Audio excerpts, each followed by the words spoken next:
नमस्कार विद्यार्थी मित्रांनो, आपण आजच्या व्हिडिओमध्ये क्लास 10 चे क्वेश्चन बघूया. ओके, क्लास 10 प्रॅक्टिस सेट 1.2 मधला क्वेश्चन नंबर 5 पाहत आपण. आपल्याला क्वेश्चन मध्ये दिले काय बघा, AB, PQ आणि DC ह्या तीन साइड एकमेकांना पॅरलल आहे.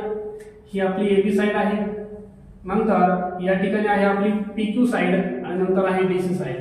ह्या तीन साइड एकमेकांना पॅरलल आहेत आणि AD आणि BC या दोन आपल्याला ट्रान्सव्हर्सल म्हणता येतील. ओके, तर आपल्याला काही साइडची व्हॅल्यू दिली आहे आणि काही साइड फाइंड करायच्या. PD जे आहे ते दिले आपल्याला, P पासून D पर्यंत डिस्टन्स दिले 15. हे PD नाहीये.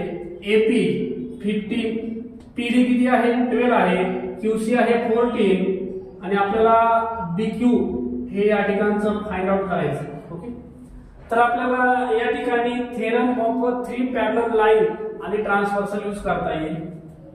Therefore by using theorem of 3 parallel line and transversal.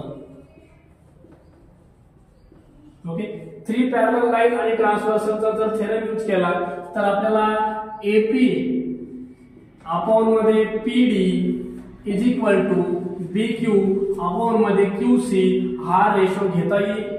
आता या रेशो मध्ये व्हॅल्यू पुट अप करू आपण. AP आहे आपला 15 अपॉन PD जे आहे ते दिले आपल्याला 12 इज इक्वल टू BQ आहे आपलं, BQ तर फाइंड आउट करायचे आणि QC जे आहे ते आपल्याला दिले 14.